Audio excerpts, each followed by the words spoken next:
Today is May 4th, 2021. My name is Joe Todd. This is an interview with James Carl in Catoosa, Oklahoma. Sir, where were you born? Fayetteville, Arkansas. Leadville, Arkansas. Fayetteville. Fayetteville. Oh, Fayetteville. Uh-huh. I'm sorry. When's your birthday? September the 23rd, 1921. 1921. I'll be at 100 in September. September. Who is your father? Who was my father? Mm-hmm. Ed.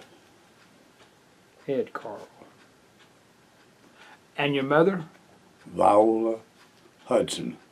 Viola Hudson. Did you go through school in Fayetteville? No. My folks came to here when I was 6 months old. To Tulsa? No, Wagner. Wagner. Okay.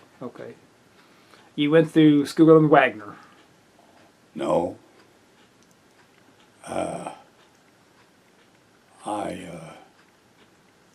My folks separated and divorced. Okay.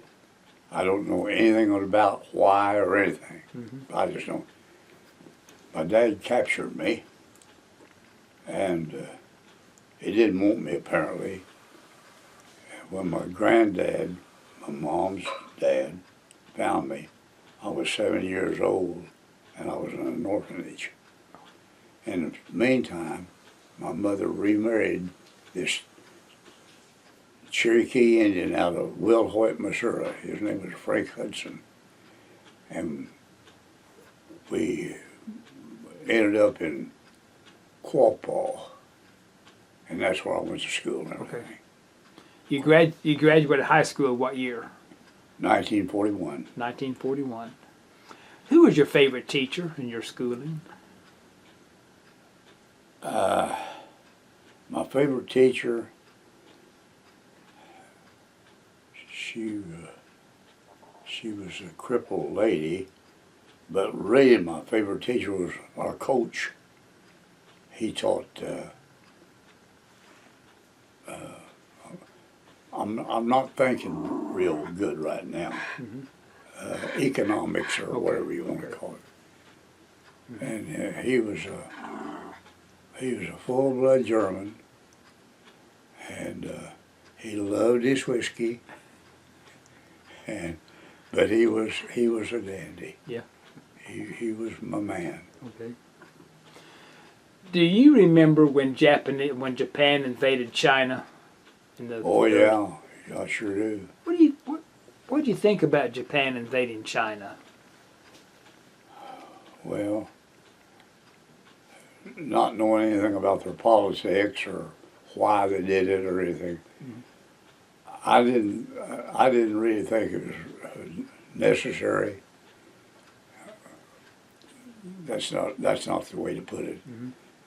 I didn't agree with her, whatever they were doing. Of course, it didn't really matter one way or the other, you know, them being where they are. What about when Germany invaded Poland in 1939? Now, that was a bad deal. That was bad. Until this day, the Polish people have taken a real beating from Russia and from Germany. And when a lot of those officer corps, when things settled down, when they came home, they didn't have no country. And I feel sorry for them. Yes. And I guess the reason I do, my crew chief was a big Polak boy. His name was Suspaniak. And I think the world of the Polish people. Yes. Was there a movie theater in Quapaw? Was there a movie theater in Quapaw?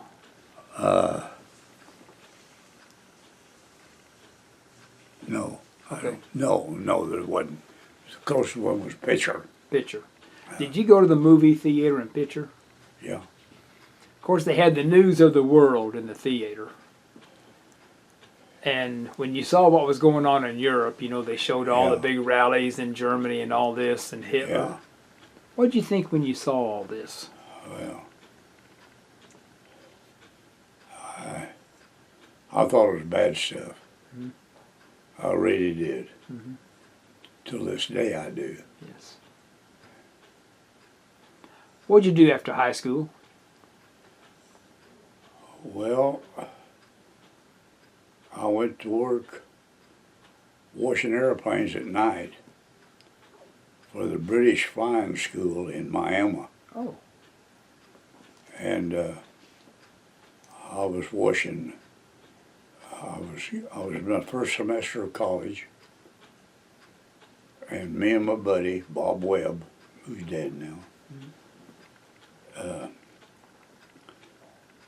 Our first class of the morning was at 8 o'clock. Our last class we got out at 3 o'clock. And we had to change clothes, get something to eat, and be on the job at the airport at 4 o'clock. We washed airplanes till 12 o'clock. Then we drove 16 miles to a little apartment we had in Quapaw. And that was the way we did. And I'll tell you a little story. Sure. I went in, when I enlisted, I went to Oklahoma City, and I had flunked my physical. And this doctor said, "Son, I got to turn you down." I said, "Why?" He said, "Well, you got a heart murmur." And boy, it just broke my heart. I wanted in the service worse than anybody. And I practically begged him. I said, "Sir, would you mind if I told you how I've been living? And maybe that might have some effect upon it." He said, "Sure." So I told him what we did. He said, "I've never seen anybody that wanted in the service like you. You passed." He saved my life. Yes. I really believe I'd have committed suicide or something. I mean, that's how bad I wanted in. At the British Flying School, what airplanes did they have? PT-19. PT-19s. Yeah. Okay. That's what I learned. To Did fly. you meet any of the British flyers? A few, but they wasn't out and around at night. Okay. I was there when one of them walked into a prop one night and killed him. And there's about 9 of them buried up there. They got killed in plane crashes and things. And there's a lady that had been taking care of their graves forever, but she died about 4 or 5 years ago. But somebody else took it over. Yes. Where were you December 7th, 1941? I was at my folks' house in Quapaw. Me and my buddy, Bob Webb, and our 2 girlfriends. And we were dancing and having a big time. And the radio interrupted and said that Pearl Harbor had been bombed. Well, that stopped everything. Where's Pearl Harbor? I don't know. We didn't know to find out till the next day where Pearl Harbor was. But I wanted to enlist right then. But we had tests coming up at the college, and that was going to be in December. So I said, okay, I'm going to do my test, and then I'm going to enlist, is what I did. I enlisted on my mother's birthday, 27th day of December. 1941. Yeah, Where were you going to college? Miami. Okay. What were you studying? Math. Math. Okay. So you enlisted in the Air Corps? Old Army Air Corps. Army Air Corps. Yes. In Miami? Did you enlist in Miami? Yeah, I enlisted there. Okay. Where'd you go for your basic training? Fort Southern Oklahoma. What's that big fort down there? Fort Sill? Fort Sill. Okay. Yeah. Tell me about basic. It was tough. It was tough. It was bad. It was cold. There wasn't an ounce of grass any place on that whole reservation. Wind blowed. And we didn't have window lights, glass. They had some kind of cloth over them. You'd wake up in the morning, you'd have that much dust on your blankets. And where there was supposed to be 25 people to the barracks, there was about as I recall, about 60 or 65. We had guys that hung themselves down there at night. We had several of them that committed suicide. What type of training did you have in basic? All manual of arms, marching, discipline, respect for your officers and the people around you. Be very cooperative. Volunteer when you can for whatever they want you to do. I did all of that. And as a matter of fact, I kind of like to do it. Yes. What's your most vivid memory of basic? Well, me and my buddy went AWOL. We did. We went AWOL. And my folks lived on a little dirt farm out of Adair County, out of Westville, Oklahoma. And we made it all the way down there. And my stepdad, the one that raised me, said, what are you doing here, son? Did you get a leave already? I said, no.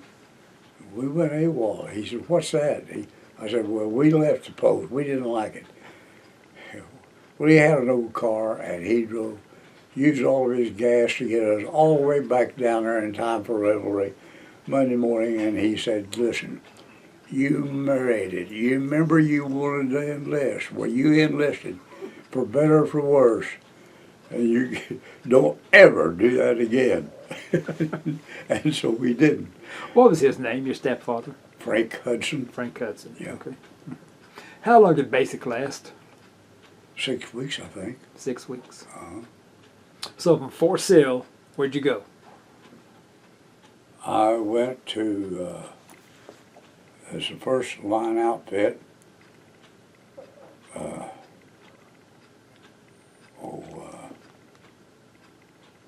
Louisiana. Fort Polk? No, it was out in the boondocks, really. It was the 12th bomb. Here. 12th bomb group. 12th bomb. They had B-25s.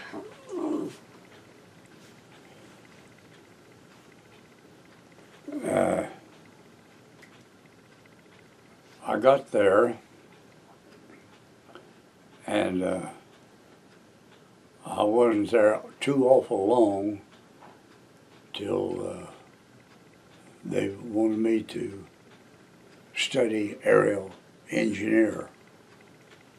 And they sent me to Minesfield, California. Minesfield, California. And I went through flight engineering school out there. And while I was there, along toward the end of the schooling, I got real sick. I thought I was going to die. So I finished. Did whatever. I caught a train heading back toward Louisiana, and I'm sitting in this compartment. There was a second lieutenant sitting here, and a second lieutenant here, and there was a nurse sitting there. She was the first lieutenant, I think. And by this time, I'm a sergeant, buck sergeant. And she kind of leaned over, looked at me, and she said, "Sarge, you're sick, aren't you?" I said, "Yes, ma'am." She said, "Well, let me look at you." She said, "How long you had this?" And I said, "I don't know, 2 or 3 weeks, I guess." She said, "Where are you going?" And I told her,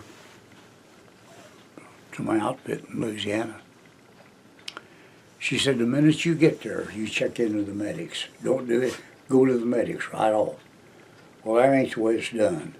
You go in and check in with the top sergeant, which I did. He said, we're packing, getting ready for deployment. Go up to your tent, put your raincoat on, go up and take your physical. I did. Well, there's 2 young medics sitting here, both of them officers.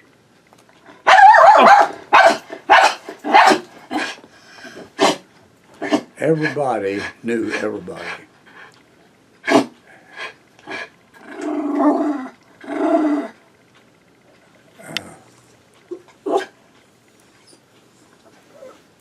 Anyways, this one said to me, he said, "How was school?" I said, "It's great." He said, "You're sick, aren't you?" "No, sir." They were packing for deployment to North Africa. I said, "Don't, just leave me just leave me in the outfit. I want to go. I've trained for it and everything." And I was assigned an interim flight engineer on the squadron commander's airplane. And he said, "Well, you're going to the hospital where you're going." I spent 43 days at Camp Livingston in the hospital. 43 days. What'd you have? Yellow jaundice. Yellow jaundice. And it was caused from an overdose of. Okay. You went to Camp Livingston in the hospital Yeah, with yellow jaundice. yeah. 43 days. 43 days.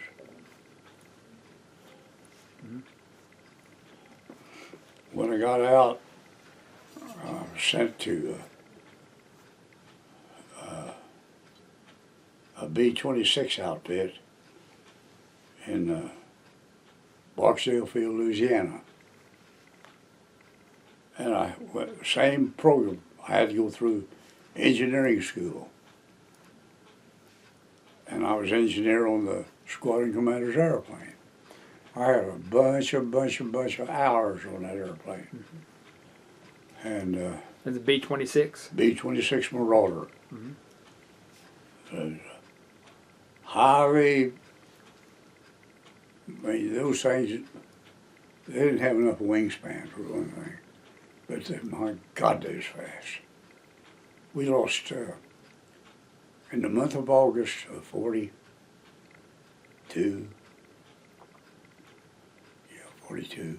we lost 63 guys killed there in the month of August. Most of them were Russians. They could fly that airplane like a fighter. And we used to have a saying down there, 1 a day in Tampa Bay.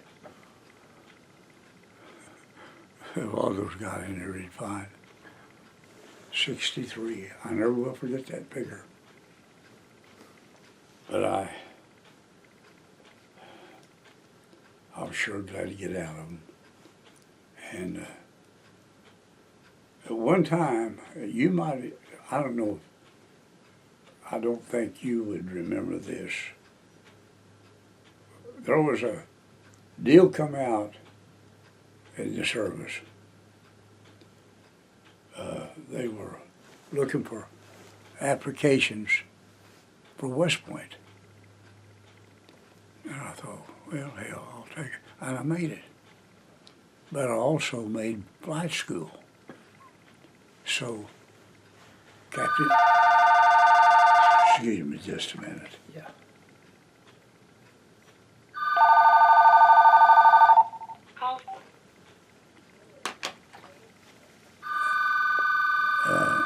Damn, we're getting interrupted a lot.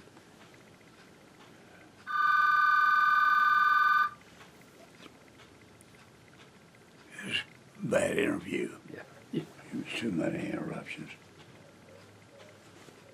So you made flight school. Yeah, captain called me in. Said, I was a staff sergeant by then. And he said, Sarge, congratulations. I said, why? What? He said, you made an application for West Point and you went through all that stuff. Yeah, but I'm not going. He said, what do you mean you're not going? I said, well, I've been accepted for flight school. He said, look, I'm a lot older than you. You listen to what I say. You go and get you a 4-year education, then you can go to flight school. I said, the war will be over with. I said, Captain, with all due respect, I trust your judgment and what you're telling me, but the only thing I ever wanted to do was be a combat fighter pilot. And he said, well, you don't have a lick of sense, but congratulations. And to make a long story short, I went through, and I got to fly P-40s as a cadet. Where'd you go to flight school? Well, my basic flight school was Jones Field in Texas. Jones Field? Jones Field, old grass field. And basic, we were flying BT-13s, and that was also a field down there. Damn. Normally I know all that stuff, remember. And I got out of there. Tell me about Jones Field. What'd you do at Jones Field? Basic training. What? I mean, basic flight. What is basic flight? Learning how to fly. Okay. Learning how to fly. And we were flying PT-19s, the same thing as the British had. A real fine little airplane. And Now, had you flown before? no, never had flown before.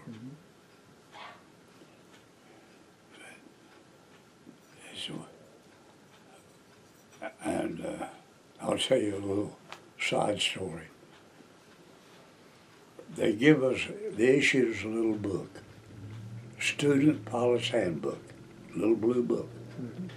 Told you everything you needed to know about everything, all kinds of aerobatics and all that. Well, we were supposed to go up and fly a certain deal, basic flying. I went up above and I was practicing how to do aerobatics. I'd get up there, I'd read at night what to do, so I was going to do a snap roll. I'd get there and I'd chicken out. So funny, I did it. Then I did it. And that was the beginning. And I did spins. I'd never been taught none of this stuff. I was self-taught. I'd do emblements. It's pulling up, rolling out on top. And Cuban 8s, doing this, and doing this. I did all of that. So I come up from a 19-hour check ride with this lieutenant. And the wind was blowing from the south, hard. Well, I was supposed to do rectangular courses, flying a course around a rectangle, like so. Well, when you're doing that, you bank into the wind, so you're actually flying like this, not this way, but this. And I just stumbled around there. I didn't know how to fly that simple stuff. And he said, take us back to the field and try to land us without killing us, will you? I said, yes, sir. We got out of the airplane, gassed it up. He said, I'm going to give you an hour and a half. you go back out there and you practice what you're supposed to have been doing all this time. Yes, sir. Well, I really poured my heart into it, and I managed to get around. Oh, I wasn't real good, but I managed to get around. And then S's along the road, same deal, you bank and level out bank. So he said, I want you back here in 1 hour and 30 minutes, this pump. He said, all right, let's go back out there. You show me what you learned. So I did what I was supposed to do, not too bad. He said, all right, climb up to about 4,000 feet, I think, and show me what you've been doing. And I went through it, I mean, just like that. And I thought he's going to wash me out. He said, okay, work the wobble pump. When you're inverted, you have to pump the fuel into the carburetor. He said, I got the airplane, follow me through.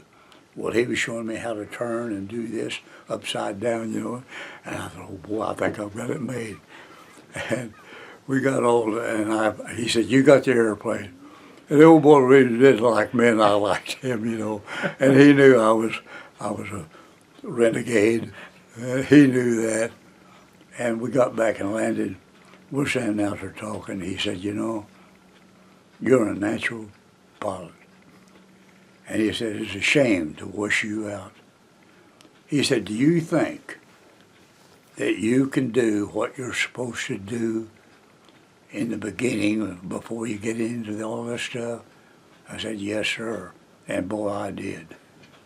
And so he gave, the doctor up there gave me my first chance. This guy here saved my life. And I never forget those things that people did for me. And so I went through, I graduated out of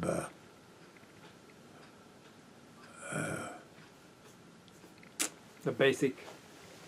well, I got out of there and then I went to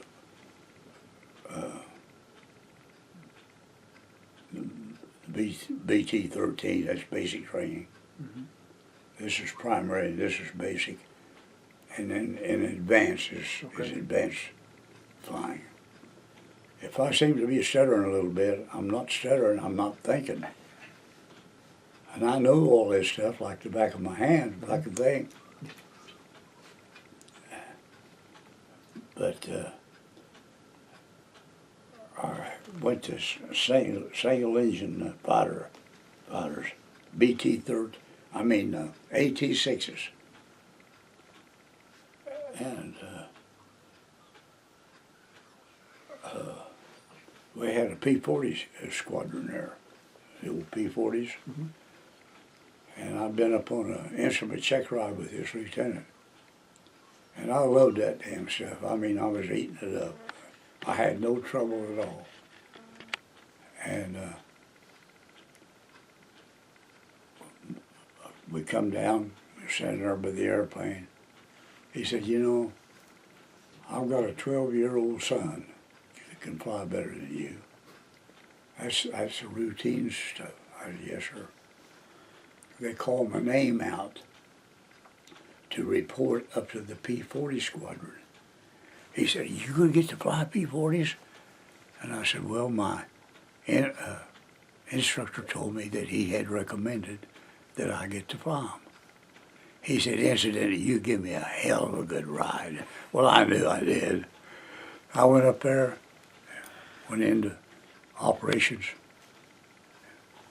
And like I said, went through as a staff sergeant, and they call you Mr.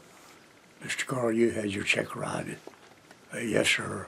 Well, I hadn't even been around an airplane. I didn't know the inside from the outside. And said, okay, go out there to that airplane right out there. I went out there, and the crew chief was a staff sergeant, just like me. I said, Sarge, one of us another, you're going to have to show me how to fly this airplane. He said, I can show you a lot, but I can't show you how to fly it. He said, keep everything in the green. That's with power, you know. Here's your throttles and all this good stuff. Here's your stick. Got it started. Started taxiing out. Never had been into one before. You know, you do this so you can see ahead so you don't run into somebody. And my feet, I was goddamn shook up. My feet was going like this. Really was. I thought, oh shit, what you got into? I got out the end of the runway. They cleared me for takeoff. I lined up and made a good takeoff, no problem. Climbed up about 250 feet, and that's as far as I went. I was just too busy trying to figure out things. The time come to land, and I thought, oh shit, I'm in trouble.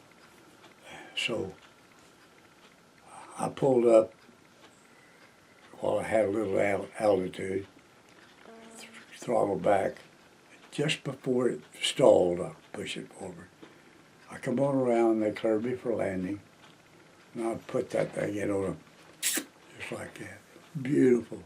Couldn't have done it better if I'd done it 100 times. I thought, hell, there ain't nothing to it, you know. But that's the way I was. And I just had to try things. Mm-hmm.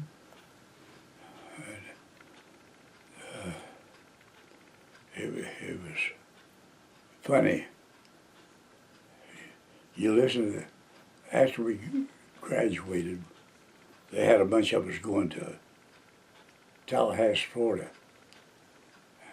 And we were on this train, all gagging up, and everybody was telling their experiences and what they'd done. One old kid, he called in to base and said he was having engine trouble, and I'm going to bail out. He said, well, you know, whatever. He said, no, I'm too low. I'm going to have to land wheels up. Well, he was sitting on the ground all the time. He had landed and forgot to put his wheels down. And he called and they had him up in front of everybody. This is the way you do it. And this,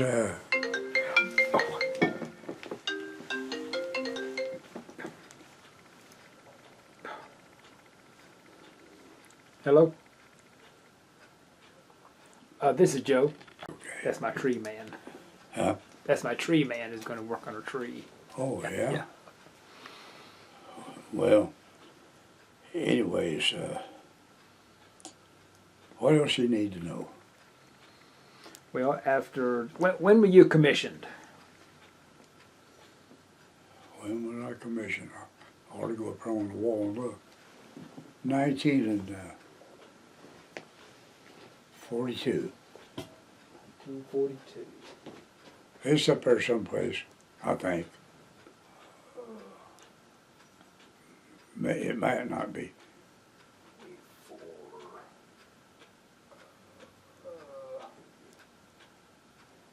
See, that's your discharge.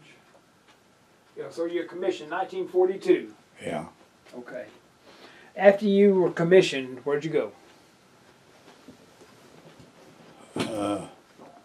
Well, like I say, they sent us to Tallahassee, Florida, but from there they sent us to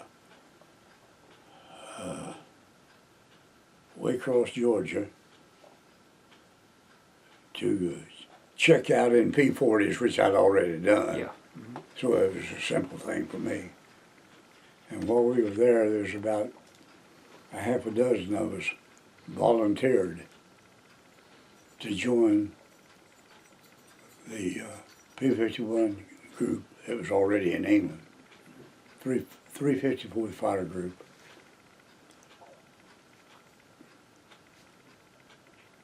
And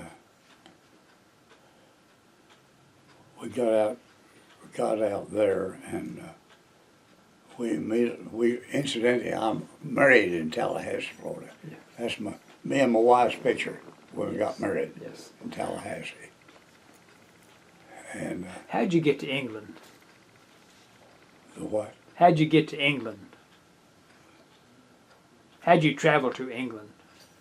Oh, you mean to Europe? Yes. Boat? You call the ship you're on? No. It was a great big old boat. It was an English boat. And it was a troop transport is what it was. And Tell me about the trip on the boat to England, to Europe. it was crowded. You couldn't put another body on her, I don't think. The whole bottom was full. And then you get your turn on top to get a little air and stuff. And this went on till we ended up in Scotland, right out of Scotland. Where did you leave the States from New York? Or where? Where did you leave the States? You know, I've thought about that a lot of times. We was either New Jersey or New York. Okay. I think it was New Jersey. Did you see the Statue of Liberty leaving? Yeah. What'd you think leaving the Statue of Liberty? Well, I blessed it. I'll tell you what. I thought it was wonderful. I'd never got to see it before. How'd you pass the time on the trip? Doing nothing. Just BSing with the guys. And playing a little cards, stuff like that. What did they tell you to do in case the ship was torpedoed and sinking? I don't think they did. What were you going to do? We had lifeboats. They had lifeboats all over. And of course we had a little bit of practice doing that, you know, in case it went down, getting into a lifeboat. But hell, and they didn't have enough lifeboats for them. All the guys was on there, you know. We got sunk. There'd been a bunch of us drowned. When did you go to Europe? Do you recall? June of '44. June of '44.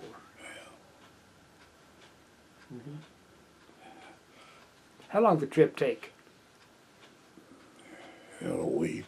How were the meals on the ship? I had a lot of beans. The British fed us beans and beans and beans. I never want to see another beans, I thought. But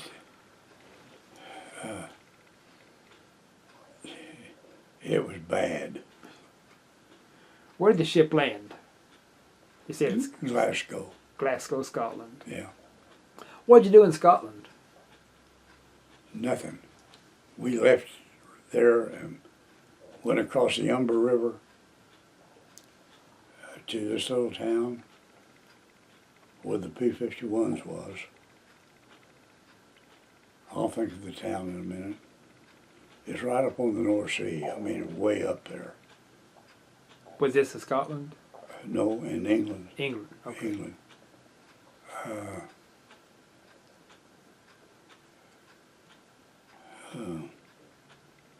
Hull, England was across this river, and Hull got bombed, I think, every night. And incidentally, we lost our first guy there, named Ernie Carr. And Ernie Carr was the oldest guy that went through flight school with us. He went down in the mouth of the Humber River. And they got him, and they put up a little monument for him there. That's the Humber River? Yeah. Yeah, okay. Humber, I think, Umber, I think, Humber. I know I went across the river. I don't know how I got there, but I did. And I got drunk and a skunk. I was mourning my buddy that just got killed that day. and some guys found me in an alley, and I was passed out. Well, they were off of the same base as I was, and they were in an anti-aircraft outfit. And they took me, found out my barracks, poured me in bed, and left a note there, with the one of the clerks, that I was to call them when I come around, and I did. And one of them was about 6'5" tall, and the other one was about 4'11" tall.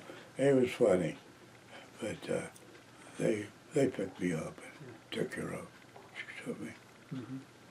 and it was a sad deal. What unit were you assigned to over there? What? What unit were you assigned to in England?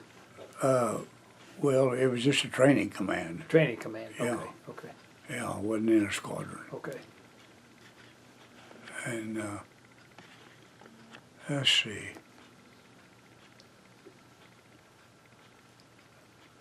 I never will forget. My nose runs like a fountain.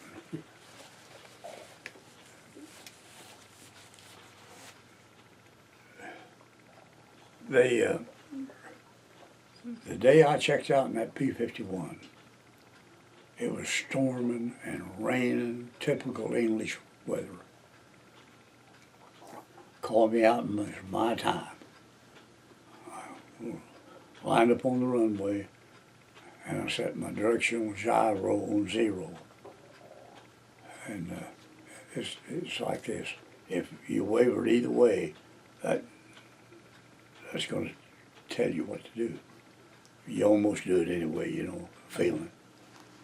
I took off, and I couldn't see 100 yards. It was that bad. I climbed up through this stuff, and I was up about, let's see, as I recall, about 15,000 feet, and the supercharger cut in. We'd heard about the supercharger and all that good stuff, but it went boom! It scared the hell out of me. I thought something had happened. Well, when that supercharger cuts in, your power goes to the right. I mean, I just shot up through there. I broke out about 24,000 feet. And our guns were loaded and everything, and because you're in a combat place. And I spotted 2 airplanes coming toward me, out on the horizon, coming toward me. And I thought, oh, God, I'll bet you those are Germans for sure. I checked everything, I'm getting ready. They say if they're friendly, you dip your wings. And then they dipped them back. So we got together and we mixed up. And just rat racing, as we called it. I learned how to fly that airplane, that first trip up. I really did. And I'd come to, those thunderheads are way up. I'd go up and roll over on my back, come up over on the other side, you know. And I did that for, I guess a greater part of 2 hours in the air. Time to go back and land. I didn't know where I was. I had no idea where I was. I called, I didn't get any answers. So I thought, well, it's got to be north. So I lined up on heading them north. And finally I picked up this controller on the ground. And this boy was the best, I think. I don't know how many lives he might have saved. I couldn't see the ground. I couldn't see nothing. He literally flew that airplane. He told me when to let my gear down. Okay, let your flaps down. Cut back on your speed. And hit up nice glide. He put me right on the end of that runway. I wanted to go out there, and he was a little old truck about like this. That's what he operated out of. But I never did get over there because they called my name out to do something else. Did you land back at your base? Was this back at your base? Yeah, Okay. yeah, back in the base. Okay. But he was good. And that's across from the Hull, England, across the Humber River. Yeah. What was the name of the town there?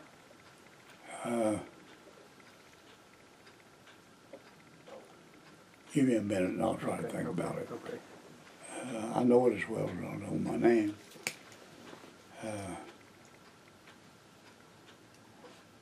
Well, I'll think of it in a minute, maybe.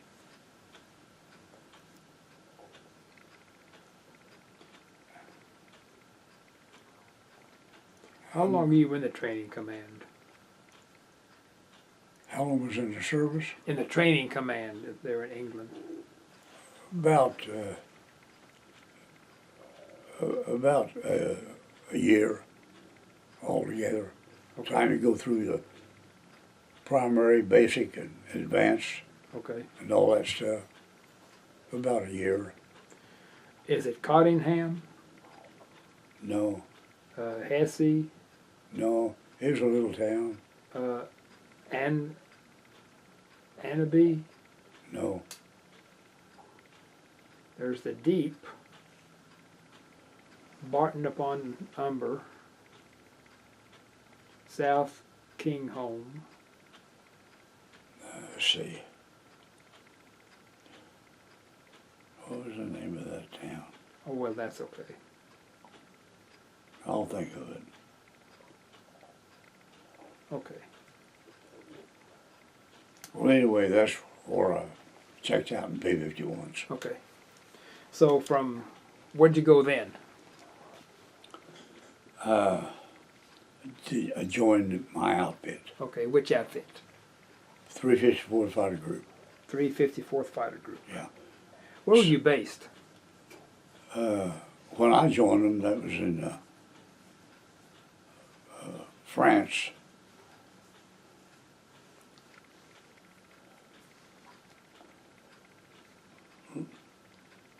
Coast of France. Le Havre? No. Oh God. I'm doing you. Was it Cherbourg? Cherbourg. Cherbourg. Cherbourg. Yeah, thank you.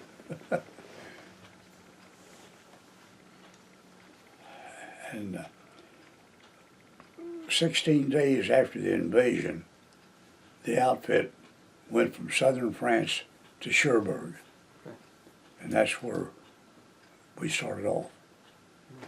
And we were following Patton's Third Army. And our general, 9th Air Force, we was in the 9th Air Force. And we, I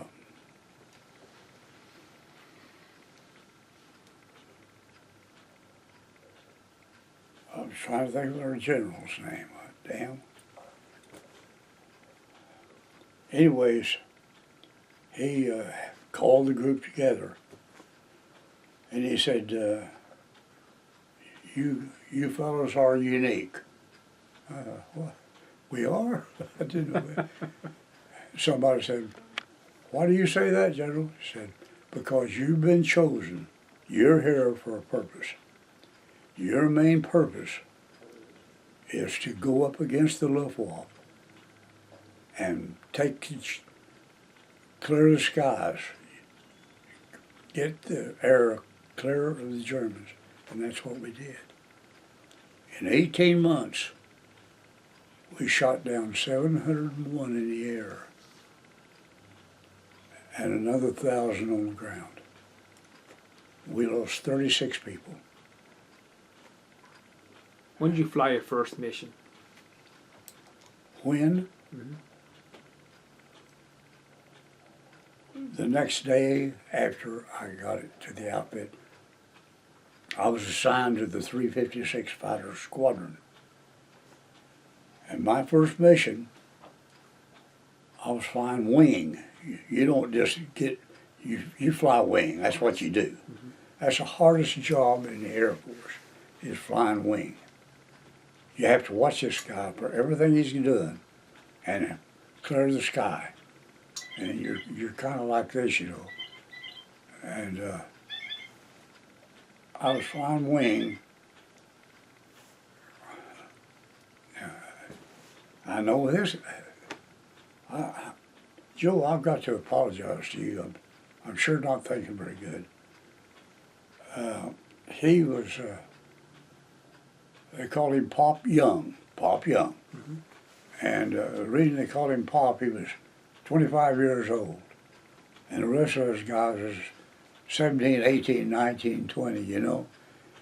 But I never will forget that my first mission was very memorable. You can look down at all these battlegrounds in World War I. Chateau Thierry, all of them. And there's these old trenches. And I thought, what in the hell are we doing here? I mean, that's what I thought. And my heart just went out.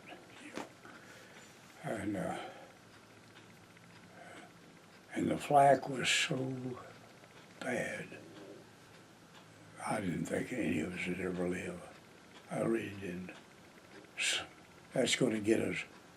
We didn't lose many planes to flak because we could move, you know. And I'm leaving out a bunch of good stuff that I can't think.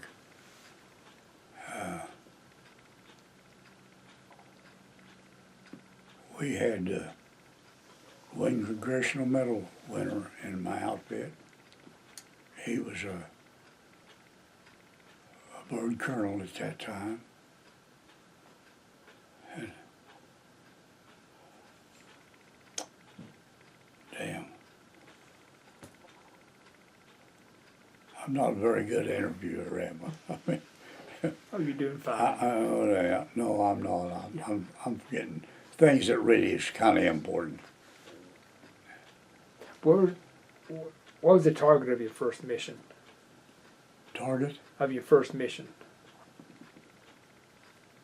A train. Mm-hmm. A train. And I come down, we're getting killed that day. That train was going. Here's a train, and I'm down, and I turned my airplane up. This is the way I did it. I hit the engine first, and I raked that whole train like this. Well, there's stuff flying around. Somebody called me and said, "Howland, too, you better get your ass out of there. You're getting." That old German boy was leading me that much. I almost got shot down. And when I pulled out, I was about 15,000 feet. I put this away. And everybody there, oh, you talk about taking a ribbon now. I took one, but when we got back, did you see old Jim do that chandelle off the deck? But I got the train all right. I blew him up. And of course, them flak cars sat there with all those damn guns shooting at me. I wasn't even thinking about that. You know, you don't think about it. You just kind of go in and do it. What is flak? And aircraft. Okay. And aircraft. Those German boys had a gun. It's called an 88. They were good.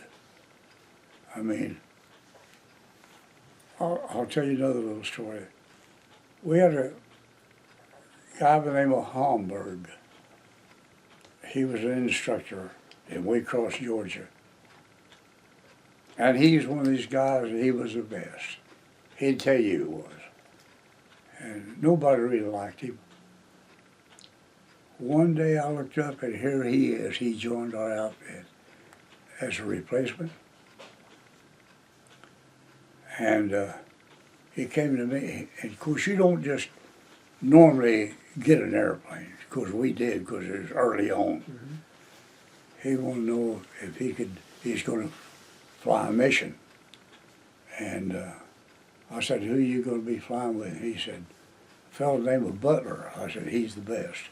He's a buddy of mine. He's going to be, and you're going to be flying his wing. Yeah. I said, I'll tell you what, Holmberg, in the States, you were all right. Over here, it's a different ball game. When you're up there and everybody starts weaving, you start weaving. Because them German boys have got a beat on you. He went up there and got shot down, airplane. I talked to Bill later. He said, Jim, those guys put one in front of him, one behind him, one right in the middle. Blew your airplane right out of the sky. Killed him. And I said, I'll never, ever, ever let anybody touch my airplane again.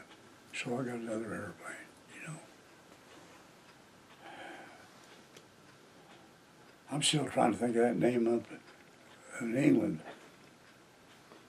Now, give me your crew chief's name again. John Suspaniak, Polak. He changed his name to John Spain. He got into real estate coming after he got back here. John Spain was a lot easier to pronounce than Suspaniak. Yeah.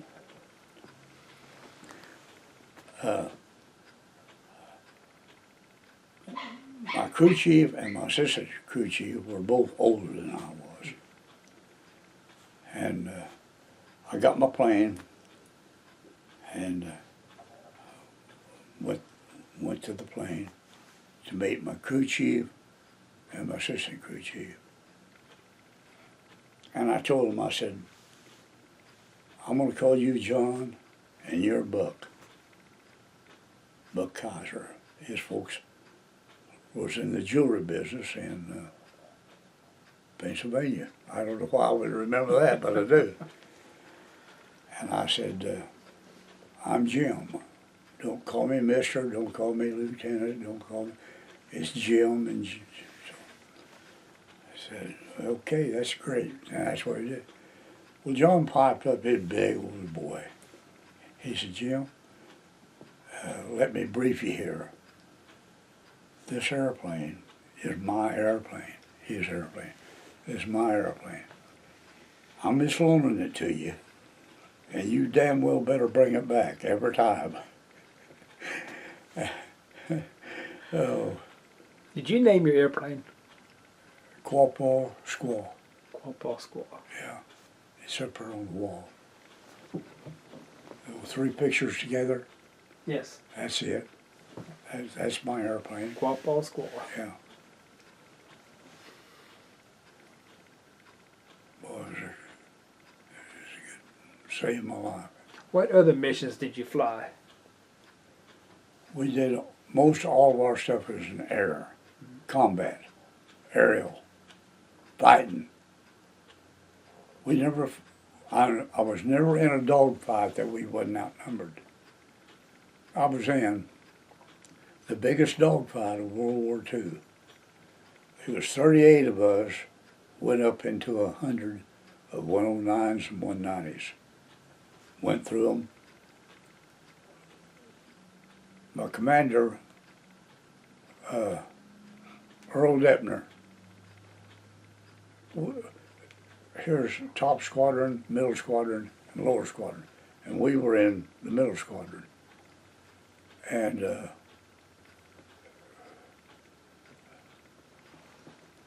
Depp, he got hit and made it across the lines and bailed out. His wingman was a kid named Bose. He was out of formation. They killed him on the first pass. So we lost 1 pilot and 2 planes. And we shot down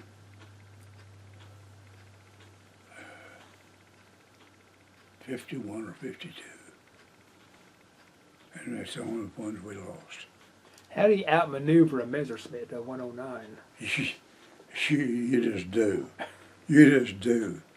You don't think, you just do it. And,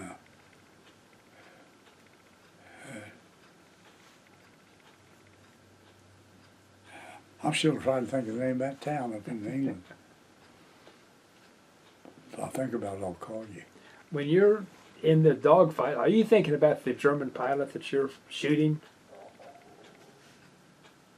Am I thinking what? About the German pilot in that Messerschmitt? Yeah? Are you thinking about him? No. No. We consider we killed a plane. We didn't kill a person. I mean, that's the way I look at it. Mm-hmm. Some of those old boys just like we were. They just had a different uniform on, that's all. And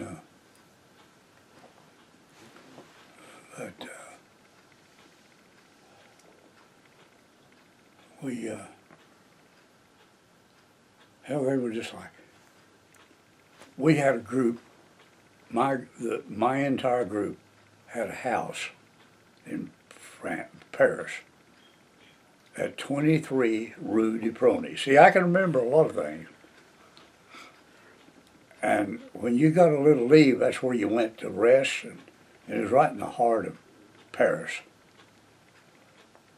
And the old boy that took care of us was Francis. He was a freshman. Mm-hmm. And he and I spoke a little French. Mm-hmm. And we were sitting there one day, and he said, the Germans had this before we had it. And he said, you and the Bush are just the same. The only difference in you is your uniforms. You chase girls, you get drunk, and you're just like them. And that kind of made me feel good toward him. But that old boy had seen it all. Mm-hmm. How many missions did you fly? 86. 86. What's your most memorable mission? I think the last one. The last one. What'd you do? We're coming back out, and the flak, like I said, was heavy. And I got this awful pain in my upper back, right in here. I thought I'd been hit. I really did. I never hurt so bad in my life. And I made it back, and I think at times I wasn't really quite with it. But I landed, and John climbed up on my wing, like he always does, and I had my canopy back. I said, John, I think I've been hit. He undone my straps, got me out on the ground, turned me around, and he said, I don't see any blood. I don't think you've been hit. I said, well, I got to go to debriefing. He said, I'll take you down there. We got down there. You know what debriefing is. You've been there. Well, tell me. Well, you tell them whatever you saw out of the ordinary. Planes going down, chutes in the air, or things like that. And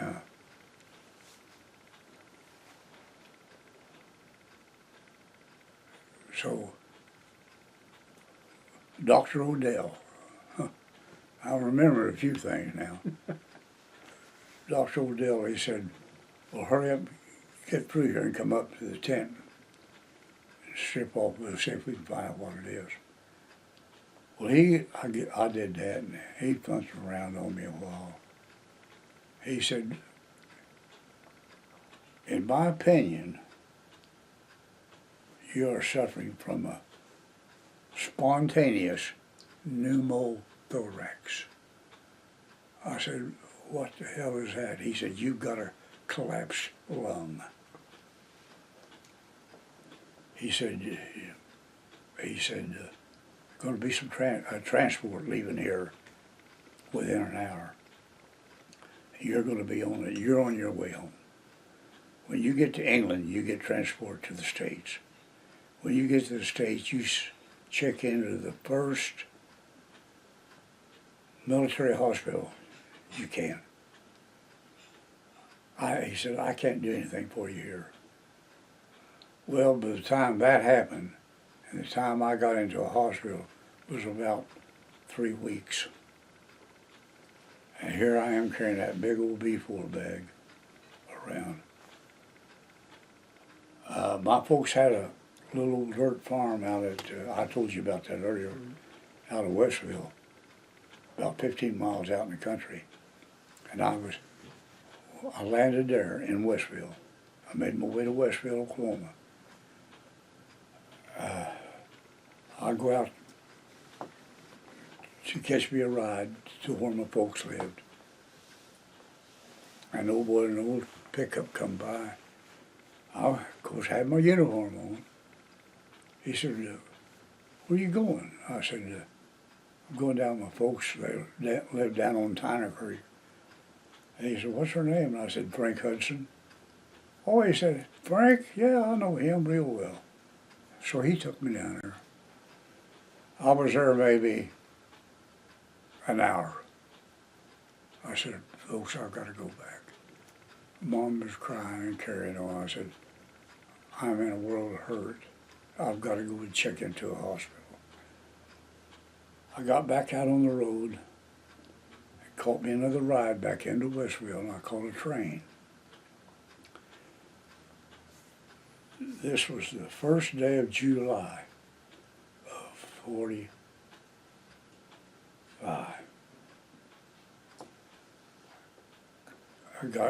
Went to Neosho, Missouri, and that's where Camp Crowder was.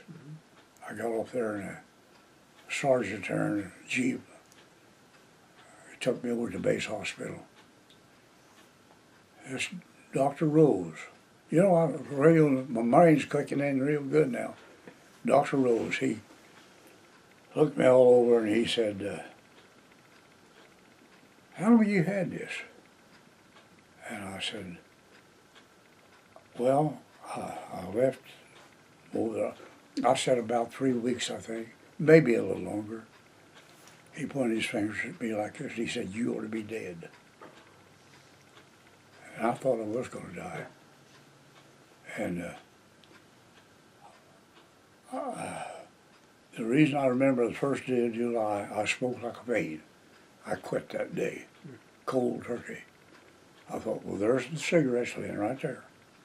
You can smoke them and die, or you can quit and live. I thought, I think I want to live. That was the hardest thing I ever done in my life, but I quit. And that's tough. You got to imagine, here I am bedfast, and there they are, but I didn't do it. But now, in that hospital, there was an old boy right across the hall from me. He had been down the South Pacific, and he had blisters, blood blisters all over him. Well, he had a buddy that brought in a little whiskey every day. He had a little radio, didn't have nothing in it, it had a back to it. Everybody would thought it was a radio, and that's what he had, the whiskey. And he'd come over and we'd drink that whiskey. Well, anyway, they sent me, I think I was there about 30 days, and they sent me to an Air Force hospital in San Antonio, Texas. And I didn't get out of the hospital until February the 8th of the next year. I was there that long. But I was in bad shape. They wanted to give me a pension. They call me in, these doctors, you know, we'll talk to you and all that. And we're going to give you a pension. I said, why? I was a young captain then. I said, well, you're going to hurt the rest of your life. I said, that just goes with the territory. I don't want it. I ain't taking it. And they said, well, you're going to hurt. So you're going to have to make a lot of trips into the VA hospital in Muskogee, Oklahoma, which I did. You know, I did hurt. What happened, your lungs grows to your cavity. That's what happened to me. And to this day, that's the way it is. And once in a while, I have a little bit of a ting, but not bad at all. Mm-hmm. About 2 or 3 years, I woke up and I didn't have no pain. None. I was back flying. Then I was in a plane crash, January the 7th of 47, north of Tahlequah, Oklahoma. Killed a fellow with me. And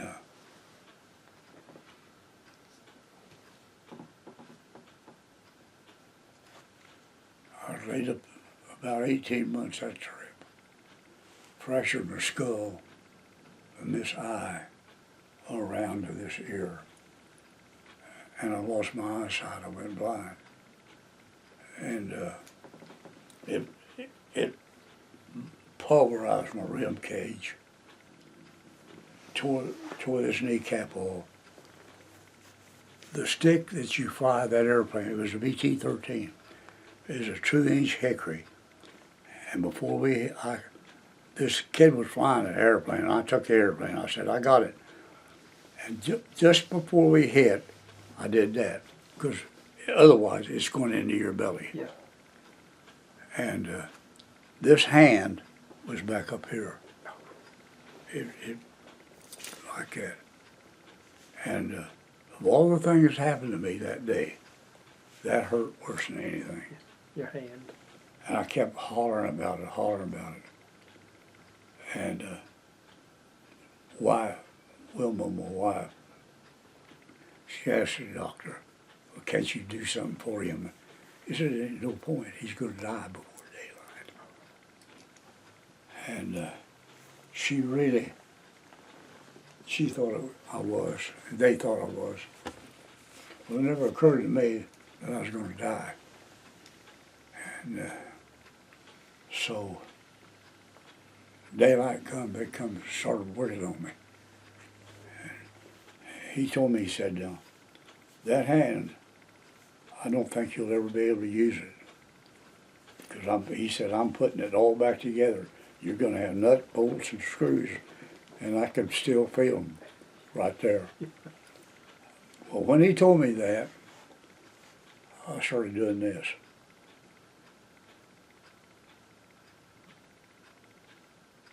And to this day, I go there.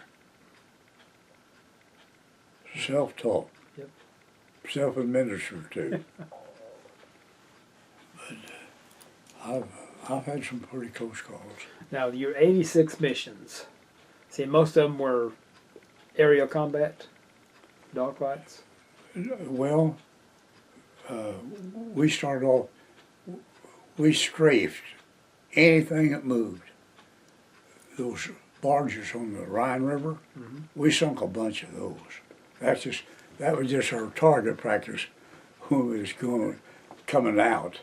You had ammunition left, you shot up a barge. My group went to Atlanta, Georgia.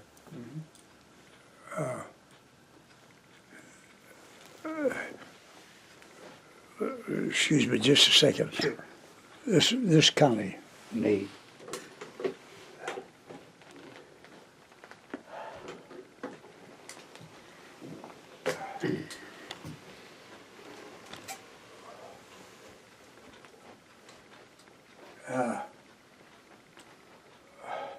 Joe, can you pick that up?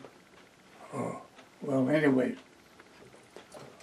we were a guest of the German Fighter Pilots Association, Oh, and I got that from them. oh, the Jaeger Flagger.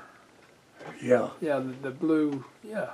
Oh, you were the guest of the German fighter pilots. Yeah, German Fighter Pilots Association. Yeah.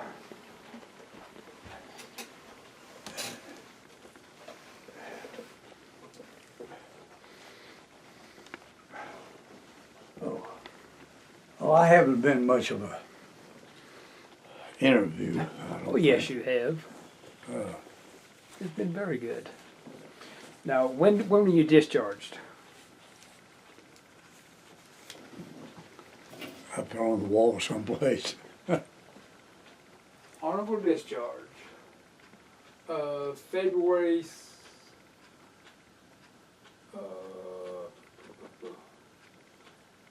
This is honorable discharge February 7th, 1944. Okay, that's when I was discharged from being a staff sergeant. Oh, staff sergeant. Oh, okay. And certificate of retirement September 23rd, 1981. That sounds about right. Yeah. Did you stay in the? Did you stay in the Air Force? Active reserve. Active Reserve. And I was called back during the Korean thing. The Berlin airlift. What'd you do in Korea? I never got to go there. Okay. That's a story that I really wonder about. I got a deal to report to Tinker Air Force Base. And in the meantime, I'm back 100% healthy. Yeah. Eyes good, everything. I was assigned to base flight at Tinker Air Force Base. I couldn't find out one damn thing why I'm there, except I thought I was being going to go to Korea. So this went on quite a while, a month maybe. I'm up at the officers club. I go to the barracks, change clothes, civilian clothes. And I go up to the bar, officers club, and I'm the only one in there, the bartender. I'm sitting there having a drink, crying in my beer. This guy come in and sat down about 2 doors down, stools down from me. We got to talking. He said, what are you doing? And I said, absolutely nothing, and I can't find out anything. I said, I got orders to report up here to Tinker Air Force Base, and I'm thinking I'm going to go to Korea. He said, well, what's your military background? And I told him. Of course, he's a lot older, but he said, son, you're going home. I said, what? He was in civilian clothes. I said, what the hell are you talking about? He said, I happen to be the commanding general of this base. I felt like God Almighty. And he said, you've done enough. You've done enough. I said, I haven't. I'm a better pilot today than I was when I was 19 years old. I said, you got the authority to cut orders. Send me to Korea. I want to go. I could visualize going into dogfights with those people. I wanted to do that bad. He said, you ain't going. And well, I got a letter that long, you know, how it was great that you would volunteer for all that. But I even called a senator, a friend of mine, Inhofe. You know, wanted his influence. He said, you're not going. I said, I don't know why the hell not. I'm a good hand. I'm a better hand today than I was back then. I didn't have any sense back then, but I have now. I could fight with the best of them. Well, long story short, I didn't get to go. What'd you do during that Berlin airlift? Not a damn thing. Nothing. called me up and said, well, you're a fighter pilot. I said, well, we want Muldoonian guys. So I went back home again. You don't need fighter pilots. No, we need transport pilots. So I'm sitting here, Joe, trying to think of the name of that damn town. Isn't that something else? That's where it all started, right there, that little town.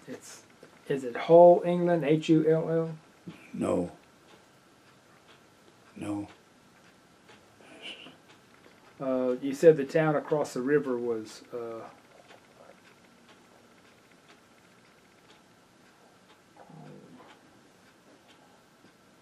I don't think I've done you much favors. oh yes you have.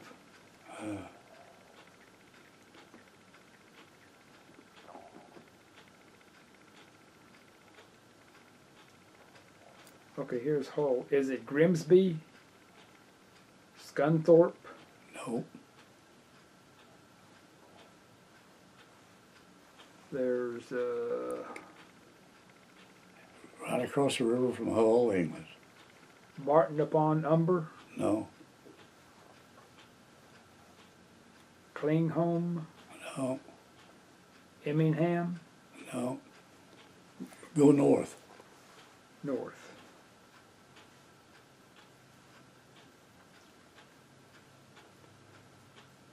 Well, across north of there is Scarborough, No. Bredington, No. Malton, York, No. Leeds, No. Sheffield, Beverly. No, but I'll tell you what, it'll come to me before the day's over with. I'll call you and tell you. Yeah.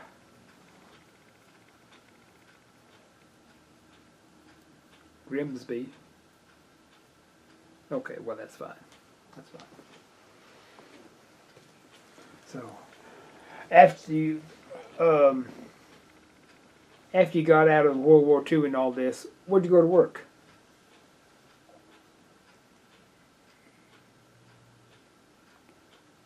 Instructing? Flight instructor? Yeah. Where? At the old airfield north of Tahlequah, about Okay. 2 miles or 3 north of Tahlequah, Oklahoma, Mhm. out on the 82 highway. Mhm. And there's where I got in. I almost got killed in a plane crash. Yeah. And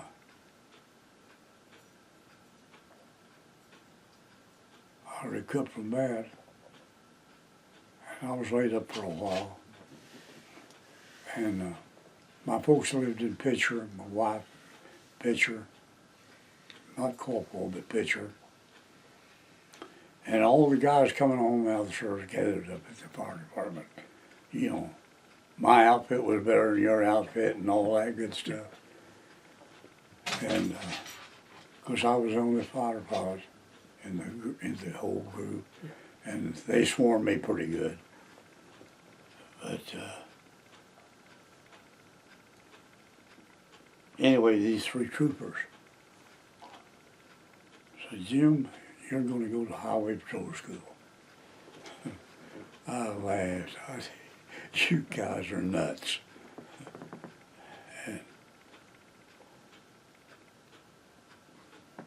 And anyway, to make a long story short, I went through Highway Patrol School, and I was a state trooper for about 3 years. Okay. I was one of the 2 flying state troopers at the time. And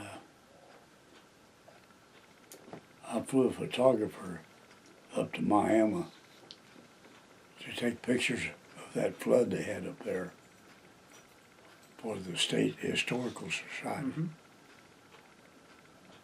I told him, we're going to stay in town, go back tomorrow, okay?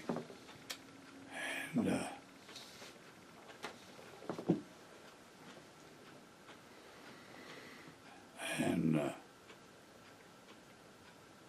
that's what we did. Yeah. Anything else about World War II you want to talk about? We haven't discussed. Afterwards, No, anything else about World War II? well, Any other missions that stick in your mind?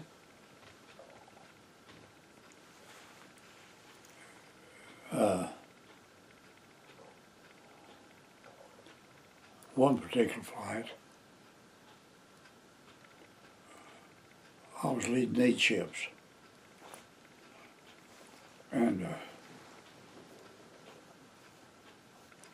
there's 16 109s above us. And we were always taught, go through them. Don't do this, go through them. And we did. And all those the big fighters we had, we went through them. 3 squadrons of us went up through those guys. We broke up their formation. Well, this one particular flight, this old German boy leading, we had heard about this airplane. It was called a Long Nose 109. And he had gliders on his wings, just like a glider. He could turn. I mean, he could do this. He could do this. I'm doing this. He could outturn me. And we made contact about 12,000 feet, I think. Something about like that. And he fired on me twice. And he didn't hit me. And I kept working around. I got my throttle wide open, and I'm flying with my flaps. Those flaps are like so. When you do it, you just blam, you know. And I worked around and worked around and worked around. And we were down, somebody called me and said, Hallam Red, what's your altitude? Well, my peripheral view, I could see treetops. I mean, we were that low. And this German boy, he realized where he was, and he pulled up for altitude, and I was in behind him then. And always like to say I'd like to meet that guy. He's a hell of a pilot. He could outfly me, but he couldn't outshoot me. I mean, that's what I told her. I said, that guy, if he'd been a good gunner as he was a pilot, he would mowed me down first thing. I remember that real well. Do you have a list of all your missions? No, someplace I've got a logbook. I have no idea in the world where it is. Well, sir, this is an excellent interview. Huh? This is an excellent interview. Joe, you're just blowing smoke my way. Would you join the military again if you were able? Oh, hell yes. I'd like to do a word association. I'll give you some words and you give me your reaction. The first one is basic training. It was tough but necessary. Flight school. It was tough, but I was crazy about it. Troopship. Not worth much. England. It was okay, a lot of weather. Flak. Bad. P-51. The greatest. ME-109. It was a good airplane. Good. Adolf Hitler. I don't want to say vulgar words. You know what he was. He was worse than that. Franklin Roosevelt. Great. Harry Truman. Great. Good. How do you want to be remembered? I don't know. for my longevity, I guess. I didn't do anything outstanding, Joe. I did what everybody else was doing. And I will say this. My old squadron commander, Earl Deppner, the one that got shot down in the dogfight, he lives in Boulder, Colorado. He just celebrated his 103rd birthday on November the 12th.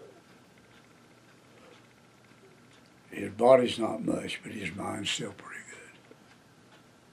good. And we talk about once or twice a week. How you doing, buddy? I'm doing fine. How you doing? Fine. And I don't do much talking. I do much listening. He'll bring up things that I had forgotten all about. He ought to be sitting here doing this interview instead of me. He had about, let's see, I think Earl had about 7 or 8 to his credit. And just, he and I had words one time. And he could have court-martialed me. He could have. I told you he got shot down. He got out of the hospital, got his health back, and come back into the outfit. He wanted to continue flying. You didn't. If you got shot down, you made it back. You didn't have to go into combat. He wanted to. You know, that's the way he was. I think that's the way all of us were. We wanted to keep flying. Well, the day come, he goes on his first mission now. After he out of the hospital. And it was 8 of us. Of course, he had the flight, and I had this flight here. And we run into in the target area. It was storming so bad and raining and carrying on. And you just flew. Well, up above us, I'd say about a half a mile or something, there's 2 airplanes come out, and they were 109s. And one of them did this right in toward us, and I fired on him and hit him. And he just kept going right on up into the clouds. Well, I took after him.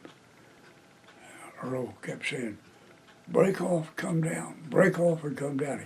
He thought he was leading us into a trap. That's what he said in front of everybody. My element leader broke off and went up above, and it wasn't nothing, no other airplanes above. So we were clear. This guy's on fire. And he was very emphatic about me breaking off and coming down and joining. I did. Here come an airplane down, crashed. It was that 109. That would have been 5. And so, we got back to the outfit, and I was boiling mad. He said, well, you're the only one that fired. The plane come down and crashed. You claim it, and I'll confirm it. I told him, no, I ain't going to do it. I didn't get to follow the goddamn guy down. You know the program. On my records, up on the wall, it says, number 5 destroyed, unconfirmed. Well, I wouldn't speak to him forever. Later on, we become real close friends. And he apologized to me. He said, you was right, I got no business. I had no business flying. I had no business calling you back that day. I said, well, in the heat of things, you know, you do what you think you got to do. So I forgave him, and he forgave me because I had some naughty things to say to him in front of the group commander was there, Shorty Bickle. Shorty Bickle was a super guy. He come over and put his hand on my shoulder and said, Jim, I know how you feel, but listen, you killed him. It's your plane. I said, Colonel, I ain't going to do it. He said, okay. So, Well, again, I want to thank you for your service and thank you for the interview. well, And it's a real pleasure to meet you, well, thank you. Joe. Can I get you a cup of coffee or something? Yeah, let me get this. Today is May 4th, 2021. My name is Joe Todd. This has been an interview with James Carl in Catoosa, Oklahoma. Better Thank known you. as Jim. Jim, okay. Go ahead. Tell me about Doc Al. Oh, anyways, I went through with the first troops, and all these people were lined up behind this fence. They're skeletons. Didn't look like any of them could live. I saw the doctor that performed the operation, and the lampshades made out of human skin, and all the bodies in a building out there, the gas chambers, and all that. And you could smell it from miles away. Mm-hmm. And the people at Dachau said they didn't know what was happening here. Well, they all lied, and they had them out there. Our people had a bunch of those people out there moving bodies and stuff. Now, why'd you go to Doc Al? What were you I was in detached service with them. detached? I was directing our fighters and on targets that was given to me by my counterpart, Okay. and that's what I did. And everybody that had so many hours in the air had to go do this. Yeah. You didn't volunteer; you were appointed to do it, and which was fine. Oh, yeah. But I used to have some stuff here that I took out of Dachau, but I let a guy talk me out of them one time. Yeah. Now tell me about Bastogne. You had a mission at Bastogne? Three. I flew 3 missions at Bastogne. What'd you do? Strafed and dive bombed. That's after it cleared. It cleared up on, when did the sky clear? No, they went, fighting was still going on. Yeah. And of course, General Patton's outfit, he turned that Third Army around in the dead winter and made them up there just in the nick of time. He was one fine general. I got to shake his hand one time. He told those guys, he said, if I catch any of you people using my gasoline, you're going to get court-martialed. He said, I need every drop of gas, guys, that I can get.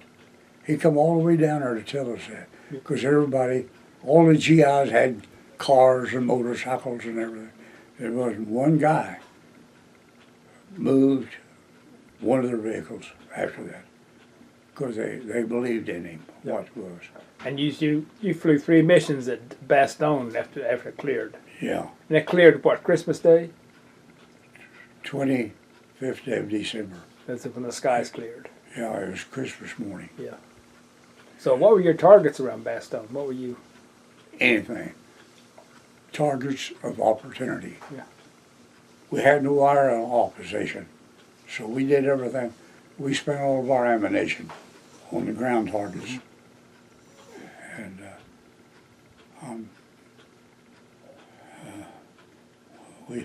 we did some good work. Yeah. Okay. Well, thank you.